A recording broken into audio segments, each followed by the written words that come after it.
IPL जैसी tournament को तबाह करने आ रही अरब की 3,442 करोड़ी लीग, बीसीसीआई ईसीबी के उड़े होश। सऊदी अरब में एक T20 लीग का आगाज होने जा रहा है, जहां खिलाड़ियों के ऊपर छप्पर फाड़ पैसों की बरसात होगी, मगर बीसीसीआई और ईसीबी ने इस लीग का समर्थन नहीं किया है। क्रिकेट के गलियारों से बड़ी खबर निकलकर सामने आ रही है। बताया जा रहा है कि सऊदी अरब में एक T20 लीग का आगाज होने जा रहा है, जहां खिलाड़ियों के ऊपर छप्पर फाड़ पैसों की बरसात होगी।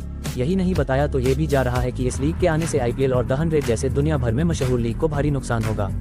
बीसीसीआई और द 100 को झटका देने के लिए तैयार इस लीग के लिए भारत और इंग्लैंड ने रणनीति बनानी शुरू कर दी है।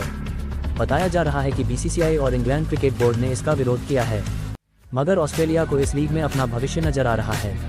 यही वजह है कि क्रिकेट ऑस्ट्रेलिया इस लीग से फायदा उठाने के लिए अपनी नजरें गड़ाए बैठा हुआ है।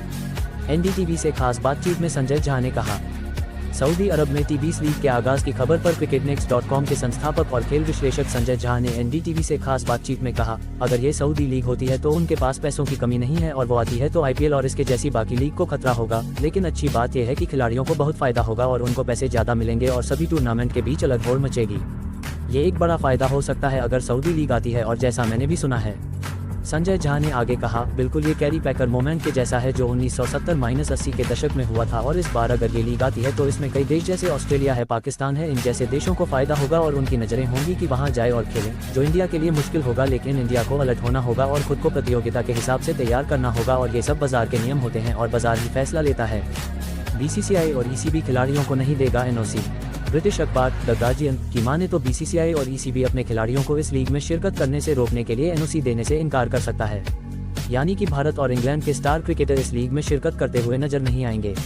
हाल ही में ऑस्ट्रेलिया और दक्षिण अफ्रीका के बीच लॉर्ड्स में हुए वर्ल्ड टेस्ट चैंपियनशिप फाइनल मुकाबले के दौरान बीसीसीआई और ईसीबी के टॉप अधिकारियों की इस मुद्दे पर बैठक हुई थी, जिसमें यह फैसला लिया गया कि ये दोनों देश अरब के इस लीग का समर्थन नहीं करेंगे। ग्रैंड स्लैम जैसा होगा फॉर्मेट। सऊदी अरब की प्रस्तावित इस लीग को एसआरजे की तरफ से शुरू किया जा सकता है। मीडिया रिपोर्ट्स की माने तो एसआरजे इस लीग में $400 मिलियन निवेश करने के लिए तैयार है। भारतीय रुपयों में देखें तो ये राशि करीब 3,442 करोड़ रुपए के आसपास आती है। बताया जा रहा है कि सऊदी अरब की इस महत्वाकांक्षी लीग में कुल 8 टीमें हिस्सा लेंगी, जिसका आयोजन ग्रैंड स्लैम के तर्ज पर होगा। सभी टीमें हर साल अलग अलग मैदानों पर जाकर 4 टूर्नामेंटों में जलवा बिखेरेंगी।